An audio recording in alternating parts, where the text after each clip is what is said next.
Hi மக்களே, welcome to the third reports. இன்னைக்கு நம்ம அமேசான் பிரைமில் ரிலீஸ் ஆயிருக்கிற டோபமைன் அட் 2.22ன்ற தமிழ் படத்தை தான் பார்க்க போகிறோம். இந்த படத்தை டைரக்ட் பண்ணியிருக்கிறது திரவ். இவர் ஆல்ரெடி பாஸ்கலோட டைரக்ஷனில் வெளிவந்த வெப்பம் குளிர் மலை அப்படின்ற படத்து மூலமாக இந்த வருஷம் மார்ச் மாதத்தில் தான் ஆக்டர் அறிமுகமானார். இந்த படத்தை #FDFS தான் ப்ரொடியூஸ் பண்ணியிருந்தாங்க. அண்ட் இந்த படத்துக்கு மக்கள் கிட்ட ரொம்பவே நல்ல வரவேற்பு இருந்துச்சுன்னு சொல்லலாம். இப்போது இதே ப்ரொடக்ஷன் கம்பெனியில் இந்த படத்தோட நடிகரான திரவ் தான் இந்த கதை எழுதி டைரக்ட் பண்ணியிருக்கிற படம் தான் டோபமைன் அட் 2.22. நீங்கள் இது வரைக்கும் அவ்வளவா வெப் சீரிஸ் இல்லை ஷார்ட் ஃபிலிம்ஸே பார்த்ததில்லை அப்படின்னா இந்த படத்தை நீங்கள் பார்க்கும்போது இதில் நடிச்சிருக்கிறவங்க எல்லாருமே புதுமுகங்களாக தான் தெரிவாங்க. மற்றபடி இதில் வர நிறைய கேரக்டர்ஸ் ஆல்ரெடி ஷார்ட் ஃபிலிம்ஸில் வந்திருக்கவங்க தான். ஸோ இந்த படத்தில் யாரெல்லாம் நடிச்சிருக்காங்கன்னு பார்த்தீங்கன்னா திரவ், விஜய் டியூக், விபிதா, நிக்கிலா சங்கர், சத்யான்னு பல பேர் நடிச்சிருக்காங்க. இந்த படத்தோட ஷூட்டிங்கை 20 நாளிலே முடிச்சிட்டாங்களாம். அண்ட் முழுக்க முழுக்க சென்னையில் தான் இந்த கதையை எடுத்திருக்காங்க. இந்த படத்தோட டைட்டிலுக்கு ஏற்ற மாதிரி தான் இந்த கதையும் நகருது அப்படின்னு சொல்லலாம். ஸோ டோபமைன் அப்படின்னா என்ன அப்படின்னு நீங்கள் கேட்டிங்கன்னா, இது நம்ம மூளையில் சுரக்கிற ஒரு ஹார்மோன்.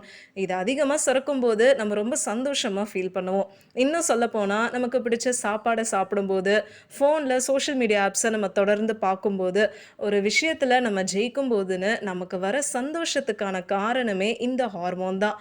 இந்த கான்செப்டை வச்சு தான் சரியாக 2 மணி நேரம் 22 நிமிஷத்தில் ஒரு கொலை நடக்க போகுது அப்படின்னு படத்தோட ஆரம்பத்திலேயே சொல்லிடுறாங்க. ரொம்ப வித்தியாசமாக இருக்குல்ல. ஸோ வாங்க இந்த படத்தோட கதை என்ன அப்படின்னு பார்ப்போம். இந்த கதை ஒரு அப்பார்ட்மெண்ட்டில் நடக்குது. அங்கே வாழ்கிற மக்களோட தினசரி வாழ்க்கையை காமிக்கிறாங்க. இதில் என்னன்னு பார்த்தீங்கன்னா, இந்த அப்பார்ட்மெண்ட்டில் ஒரு 7 முக்கியமான நபர்களை காமிக்கிறாங்க. இவங்களை சுற்றி தான் இந்த கதையும் நடக்குது.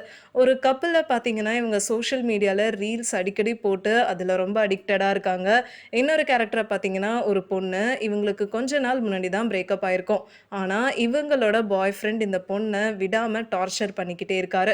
இன்னொரு கேரக்டரை பார்த்தீங்கன்னா, ஒரு ஆள் எல்லாருக்கும் ஃபோன் பண்ணி தனக்கு அவசரமாக காசு வேணும் அப்படின்னு கேட்டுட்டு இருக்காங்க. ஸோ இந்த மாதிரி ஒவ்வொருத்தவங்களோட வாழ்க்கையில் நடக்கிற விஷயங்களை காமிச்சு கடைசியில் யார் அந்த கொலையை பண்ண போகிறா அப்படின்னு ரொம்ப சுவாரஸ்யமாக காமிச்சிருக்காங்கன்னே சொல்லலாம். நம்ம இது வரைக்கும் நிறைய கிரைம் படங்களை பார்த்துருப்போம். எப்போவுமே கொலை முதல்ல நடக்கும். அதுக்கப்புறம் யார் அந்த கொலையை பண்ணா அப்படின்னு விசாரணை போகும். ஆனால் இந்த படத்தில் யாரை கொலை பண்ண போகிறா அப்படின்றதே ரொம்ப சஸ்பென்ஸாக எடுத்துகிட்டு போயிருக்காங்க. டோபமைனில் பார்த்தீங்கன்னா நல்லதும் இருக்குது, கெட்டதும் இருக்குது. இதில் டோபமைனோட கெட்ட சைடை தான் காமிச்சிருக்காங்க. ஒரு நல்ல கதையோட ஒரு நல்ல கருத்தையும் சொல்லியிருக்காங்க அப்படின்னே சொல்லலாம்.